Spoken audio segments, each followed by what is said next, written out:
Welcome to another deep dive. This time we've really given us a big one about making ideas happen. It's all about productivity and leadership and all that. And to help us break it down, we've got Scott Belsky's Making Ideas Happen. This book, it's packed. So many insights for, if you ever feel like your ideas are just stuck. It really is. And Belsky, he doesn't mess around. He's brought in all this wisdom from some really amazing creatives. That's what I loved about it. It felt like almost like a master class in turning, those what if moments into something real. Like one of the first things that really hit me was his creativity X organization equals impact equation. It's like even if you have all these amazing ideas, if you don't have a way to organize them, they're not going anywhere. Yeah, it's so true. You kind of have to think of organization as like a multiplier, like it boosts your creative output. And Belsky, he uses James Patterson, the thriller writer. He uses him as an example. Okay, so I'm picturing James Patterson with color-coded note cards and a giant whiteboard plotting out every little detail. Well, you're not far off. Belsky talks about how Patterson, he has this whole team and a super structured process. And that's how he's writes so many books. But it's not just about speed, right? All that organization frees up his mental energy so he can focus on the creative part. Oh, that's a great point. It's like organization becomes the secret weapon. Instead of draining you, it gives you more creative energy.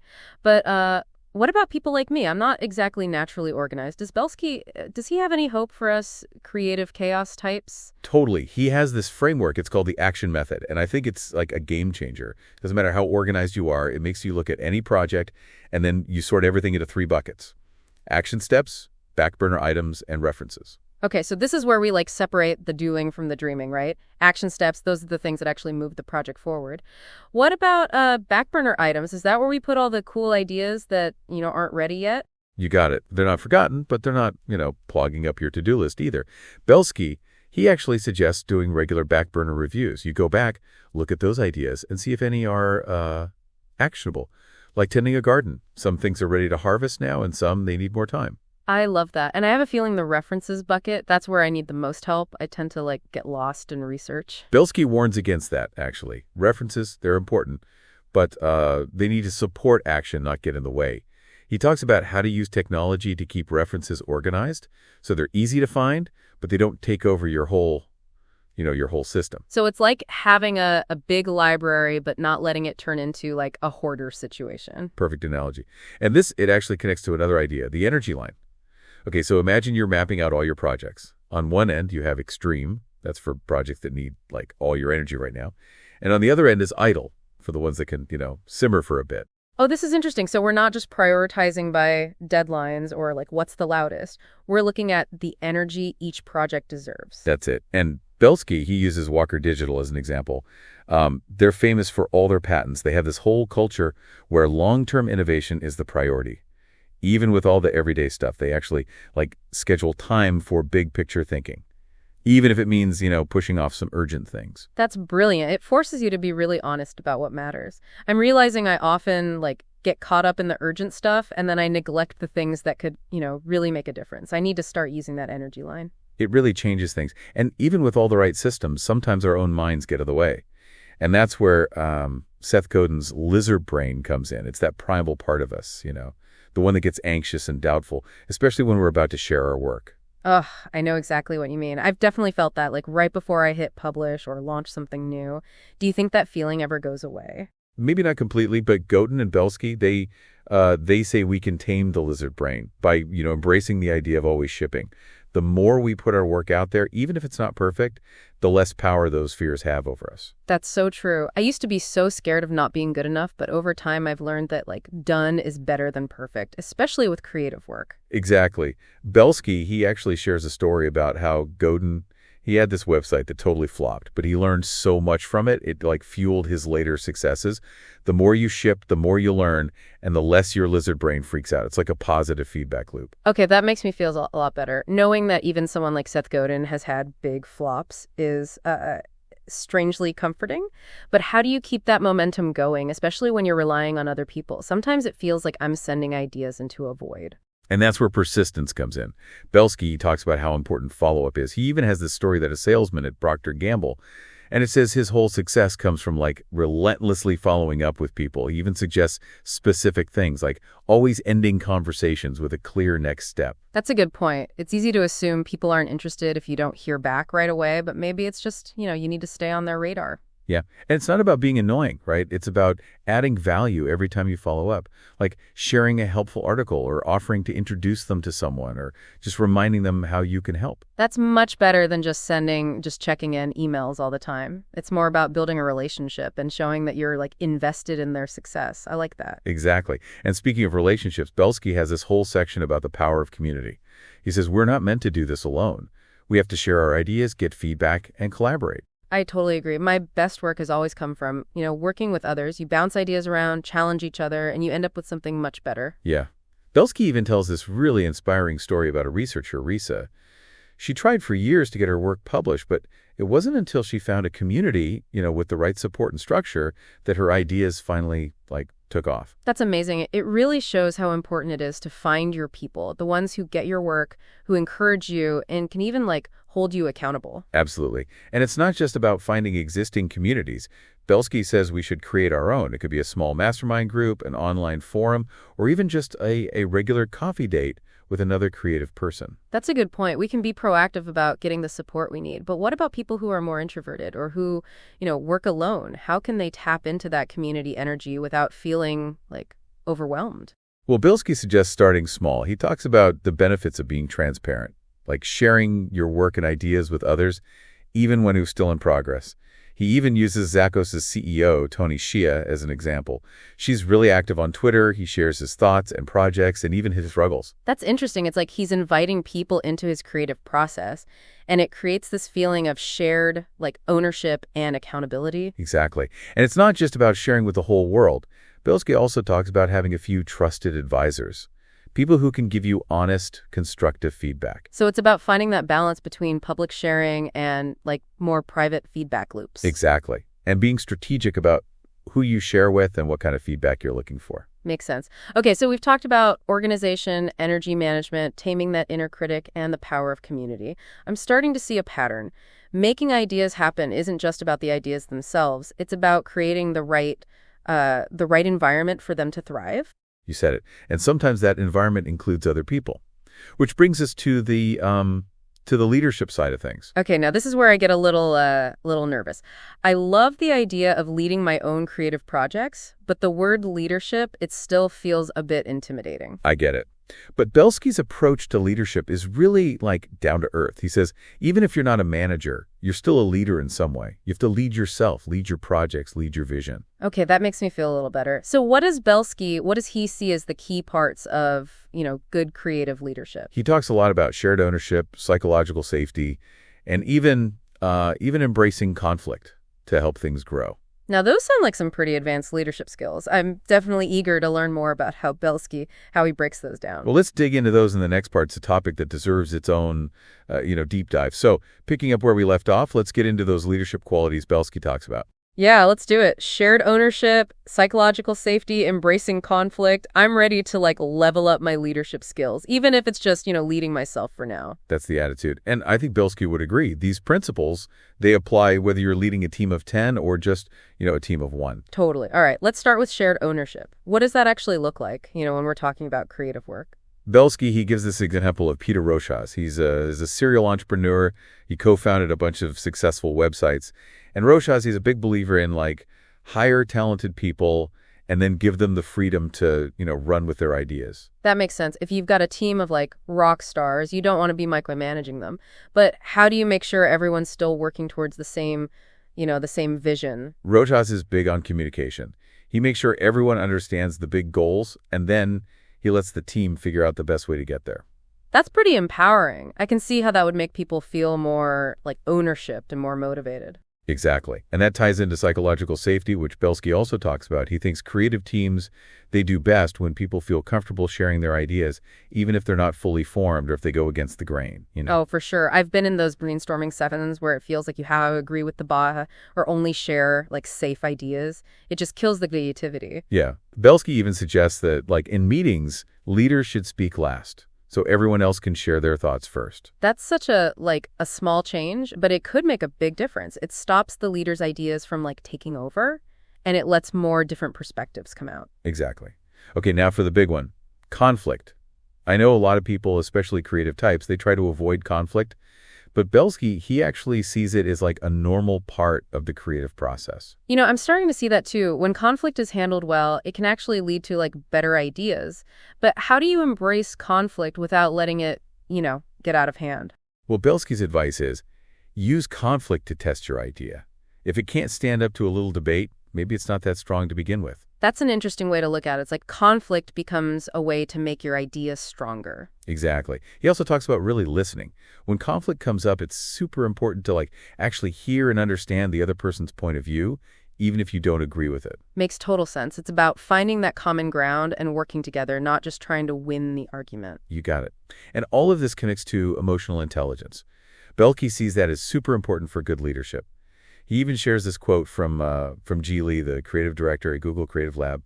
He says, the more we understand our emotions and learn to use them, the better we'll be at our jobs. Oh, I love that. It's so true. Our emotions can either fuel our creativity or completely sabotage it. Exactly. And Belsky says self-awareness is key. We need to understand what triggers us and how our emotions affect our actions, especially when we're, leading other people. This is all really inspiring, but I have to admit there's one part of this whole creative process that I still struggle with: self-promotion. Yeah, the dreaded self-promotion, the necessary evil. It really feels like that sometimes. I love sharing my work, but I hate feeling like I'm bragging or being pushy. What does Belsky, what does he say about that? He knows self-promotion can feel icky, but he also says it's important if you want people to see your work. He uses that example of Joshua Bell, the violinist. He played in a subway station and nobody even noticed him. Oh yeah, I remember that story. It's crazy. It shows that even the most talented people, if they don't present their work well, they can go totally unnoticed. Exactly. And it's not about being a shameless self-promoter. Belsky says it's about being authentic and finding ways to share your work that feel, genuine. That makes me feel a lot better. So it's not about shouting about your accomplishments. It's more about finding subtle ways to connect with people who might be interested in what you do. Exactly. He talks about figuring out your strengths and experiences and then weaving those into how you communicate. So it's about creating a story that feels true to you and that shows what makes you different. I like that approach. It's much better than just trying to be the loudest voice in the room. It's more nuanced and it's more sustainable, I think. Totally. It's about building those real connections and letting your work speak for itself. But how do you do that when there's so much noise out there? How do you stand out and get people to actually pay attention? Well, that's where Belsky's idea of questioning conventional wisdom comes in. He says we should challenge the status quo, experiment, and find new, innovative ways to share our work. I love challenging the status quo, but how do you do that without, alienating potential clients or collaborators? It's a balance, right? You have to respect the norms, but also push boundaries.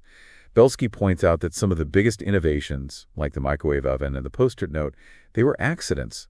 They came from people breaking the rules. Oh, those are great examples. It reminds you that sometimes the best ideas come from thinking outside the box and trying new things. Exactly.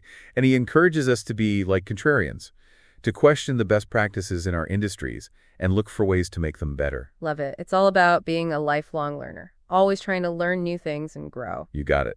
Okay, so we've talked about leadership, self-promotion, feedback, collaboration. I'm feeling super inspired, but also a little overwhelmed. Where do we even start with all this? That's a good question. Belsky actually addresses that. He says making ideas happen isn't about doing everything at once. It's about finding the strategies that work behind you and then incorporating them, little by little.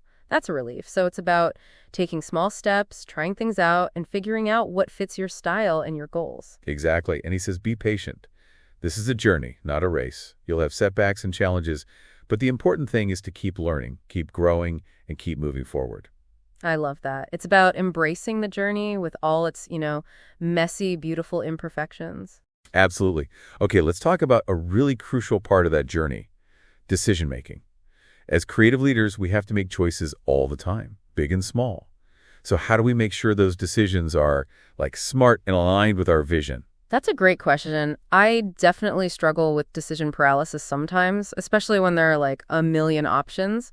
What does Belsky say about navigating those tricky decision points? He says it's important to gather information from different places, listen to different perspectives, and be open to changing your mind as you learn new things. That sounds like a very balanced and thoughtful approach. It's about being informed but also flexible. Exactly.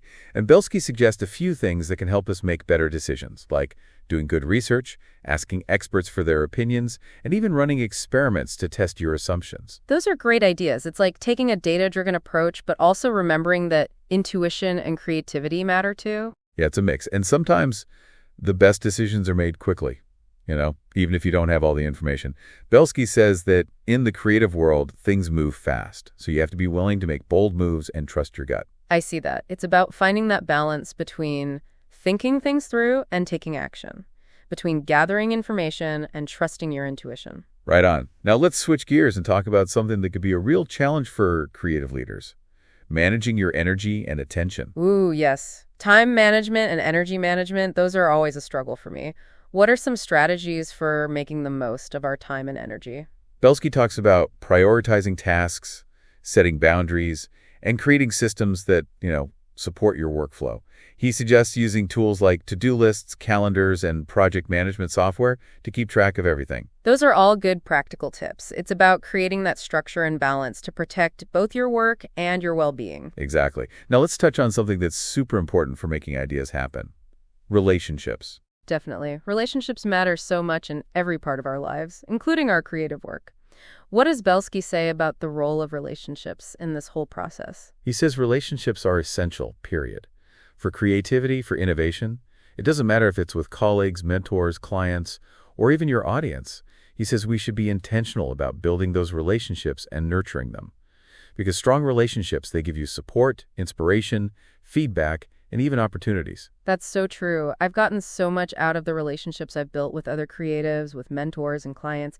They've given me insights, encouragement, and even connections that help me in my career. Absolutely. And Belsky suggests a few things for building stronger relationships, like be a good listener, offer help to others, and stay in touch. Great tips. It's about being proactive and realizing that relationships, they need attention to grow. Exactly. Now let's talk about something that could be a real game changer, but also kind of scary: personal branding. Ah, yes. Personal branding. It's such a buzzword, but honestly, I'm not always sure what it means or how to do it. What does Belsky say? He says a strong personal brand can help you stand out. It can attract opportunities and help you build a loyal following. He also says your personal brand, it should be a real reflection of your values, strengths, and your unique perspective. So it's not about creating some fake persona, trying to be someone you're not. Not at all. It's about figuring out what makes you special and sharing that with the world authentically. I like that. It's like letting your true self shine through and connecting with people who get you. That's it. And Belsky has some suggestions for building a strong personal brand, like creating a portfolio of your best work, sharing your ideas on social media, and networking with other people in your field. Good tips. It's about showcasing your work and making connections with people who can help you. You got it. Now, as we go through all these strategies, I want to mention this concept that's super powerful: flow. Oh yeah, flow. That feeling of being totally absorbed in your work, that effortless creativity. We all want that. What does Belsky say about it? He knows flow is essential for doing your best work. And he has some suggestions for creating the right conditions for flow, like minimizing distractions, setting clear goals, and finding a workspace that inspires you. Those are great. It's about being intentional with your work environment and creating a space where you can tap into that magic. Yeah. And Belsky also says it's important to practice even when you're not feeling inspired. He thinks that by consistently showing up and doing the work, you can train your mind to get into flow more easily. That's a good reminder. It's about building that discipline and habit of creativity. Inspiration often comes when you're already working, right? Exactly. Okay, let's talk about something that could be both exciting and terrifying: taking risks. Risks. I know. I always struggle with the fear of failing and all the uncertainty when you step outside your comfort zone. What does Belsky say about taking risks? He says risks are essential if you want to be creative and innovative. He wants us to embrace calculated risks, to see them as opportunities for growth and learning. So it's not about being reckless or just jumping into the unknown without any thought. No, not at all. It's about thinking about the potential rewards and consequences, and then deciding if the risk is worth it. Makes sense. It's about finding that balance between being cautious and being brave, between playing it safe and pushing yourself. Exactly. And Belsky has some strategies for minimizing the risk, like doing your research, asking for advice from experts, and testing your ideas on a small scale before you go all in. Good tips. It's about being smart about your risks. You can't always avoid failure, but you can make sure you're prepared. Absolutely. Now, let's talk about something that could be a huge driving force for creatives, but also a bit tricky: passion. Ah, passion. I know my passions are what drive me, but I also know how easy it is to burn out or get disillusioned if your passion isn't aligned with your work. What does Belsky say about passion? He sees passion as a powerful force for creativity, but he also warns us not to make it our only focus. He thinks we need to balance passion with being practical. Sometimes your passions might have to change or adapt, as your life changes. So it's about following your heart, but also being realistic about what you can do. Right. And he suggests a few things for cultivating and keeping your passions alive, like making time for the things that bring you joy, connecting with people who share your interests, and finding work that aligns with your values. Love it. It's about creating a life where they can pursue your passions in a way that feels good and sustainable. That's it. Now, as we keep going with these strategies, I want to mention something that's really important: resilience. Oh, resilience. I've definitely had to build up my resilience, especially when I've faced setbacks and rejections. What does Belsky have to say about that? He says resilience is super important for dealing with the ups and downs of creative work. And he suggests a few things for building resilience, like developing a growth mindset, focusing on your strengths, and having a strong support system. Those are great. I love the idea of a growth mindset, seeing challenges as opportunities, not just setbacks. Exactly. And remember, you don't have to be resilient all the time. It's okay to feel discouraged or frustrated when things don't go your way. The key is to have ways to help you bounce back and keep going. Good point. It's okay to let yourself feel your emotions, but it's also important to have the tools to process them and move on. Exactly. Now let's talk about something that could be exciting but also scary: setting goals. Goals. Ugh, I know. I always struggle with finding that balance between setting goals that are ambitious but also achievable. What does Belsky say about setting goals? He thinks setting clear and specific goals is super important for making ideas happen. He suggests a few things, like using the SMART framework: specific, measurable, achievable, relevant, time-bound. He also says to break down big goals into smaller steps and write them down. I love the SMART framework. It's so helpful for making sure your goals are well-defined and doable. For sure. And Belsky also says your goals should align with your values and passions. You're more likely to achieve a goal if it means something to you, if it's exciting. That's so true. It's about setting goals that are challenging but also aligned with what you really want. Yes. Now, let's talk about something that's often overlooked in all this: self-care. Self-care. Ugh, I'm so bad at that, especially when I'm stressed or feeling overwhelmed. What does Belsky have to say about it? He knows self-care is essential for being creative and productive.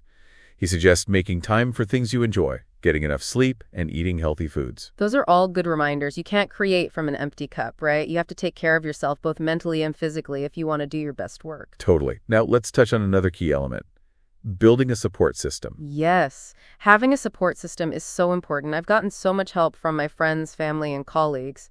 What does Belsky say about that? He says a strong support system is crucial for getting toward the tough times and celebrating the wins in your creative work.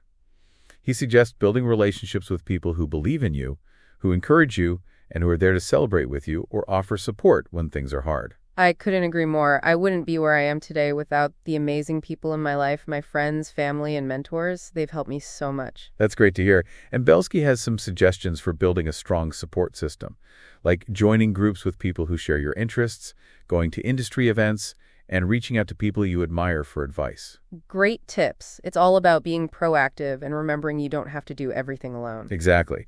Now, as we keep talking about these strategies, I want to bring up another powerful concept: momentum. Momentum, yes. Once I get going on a project, it's so much easier to stay motivated. What are some ways to build and maintain that momentum? Belsky suggests a few things, like setting clear goals, breaking big tasks down into smaller steps, and celebrating your accomplishments. He also says to minimize distractions, create a consistent work routine, and use tools like calendars and to-do lists to stay on track. Those are all good tips. It's about having structure and systems that help you stay focused and productive. Right. And Belsky also says don't let setbacks stop you. He says to see failures as learning experiences, focus on your strengths, and ask for help when you need it. That's a good point. It's about having that resilience to bounce back from those tough moments and keep going. Absolutely. Now, let's talk about something that can be a challenge for creatives: managing money. Money. Oh, yeah. I've definitely struggled with the financial ups and downs of being a creative, especially when I was starting out. What are some ways to manage your finances that will help support your creative goals? Belsky has a few suggestions, like making a budget, tracking your income and expenses, and setting financial goals.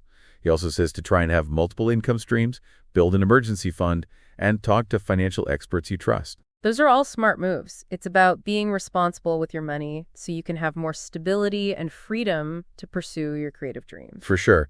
Now let's talk about building a strong network. Networking. I know it's a word that can make people cringe, thinking about awkward events and forced conversations, but I'm starting to see that networking can actually be really helpful for creatives if it's done right. What does Belsky have to say about it? He says it's about building real relationships, not just collecting business cards.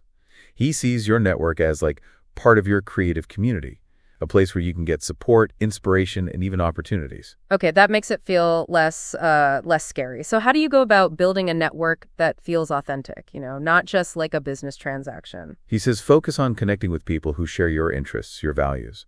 Go to industry events, join online communities, or even just reach out to someone whose work you admire, maybe for a virtual coffee or something. Those are all good ideas. It's about putting yourself out there, but in a way that feels real. Yeah, exactly. And it's also about giving back, Offer to help people, share your knowledge, be a good listener. That's how you build strong relationships. I like that. It's about approaching networking with like a generous spirit, not just trying to get something for yourself. You got it. And speaking of effort, let's talk about another important part of making ideas happen. Hustle. Oh, hustle. I hear that word all the time. So many successful people talk about hustling, working hard, going the extra mile. But I also worry about burning out. Is there a way to hustle smart without sacrificing your well-being? That's a great question. And Belsky actually talks about that. He knows hustle's important, but he also says it's got to be sustainable. So it's not about that always-on mentality. It's more about finding a rhythm that lets you be productive without burning out. Exactly. He says it's important to set boundaries, schedule time for rest, and delegate tasks when you can. Work smarter, not just harder, right? That's a good reminder. And it's easy to get caught up in that whole hustle culture and feel like you always have to be grinding. But taking breaks and recharging is just as important. It is. It's about finding that balance. And it's different for everyone. Some people like to work really fast and intense. Others need more time to think and recharge. You got to figure out what works best for you. Totally makes sense. Okay, so we've covered networking, hustling, finding a sustainable pace. All important. But what about when things just don't work out? We all face setbacks, we get rejected, sometimes our ideas just flop. How do you deal with those moments and keep going? That's where resilience comes in. Belsky has a whole chapter about developing thick skin and not letting rejection, crush you. It's hard though, right? When you put so much of yourself into something and it gets rejected, it's easy to take it personally. I get it. But Belsky says rejection is often more about taste or timing, not about you as a creative person. He wants us to see rejection as a chance to learn and grow. That's a good way to look at it. Instead of seeing it as a failure, it's a chance to make your ideas better, improve your skills, and maybe even find new possibilities you didn't see before. Yeah, exactly. And he also says it's important to have a support system. When you're feeling down, you need people who can encourage you, give you feedback, and help you see things more clearly. That's so true. Just talking things out with someone who gets it can make a huge difference. It reminds you that you're not alone. Definitely not. And speaking of putting yourself out there, let's talk about online presence. Ooh, yes. I'm always interested in this topic. I know having a website, being active on social media, all that is important these days. But it can also feel really overwhelming. Where do you even start? Belsky says start by figuring out who your audience is. Who are you trying to reach with your work? Once you know that, you can make your online presence, speak to them. That makes sense. It's about being strategic, not just throwing things out there and hoping something sticks. Right? He talks about putting together a portfolio of your best work, sharing your ideas in a way that's engaging and informative, and using social media to connect with other creatives and potential collaborators. So it's about telling a story that shows your unique skills and passions. Exactly. And he also says be yourself.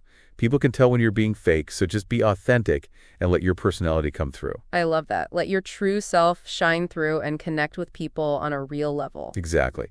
So as we wrap up this deep dive into making ideas happen, I want to leave you with one last thought from Belsky that's really inspiring. Tell me. He says making ideas happen is not about becoming a productivity robot.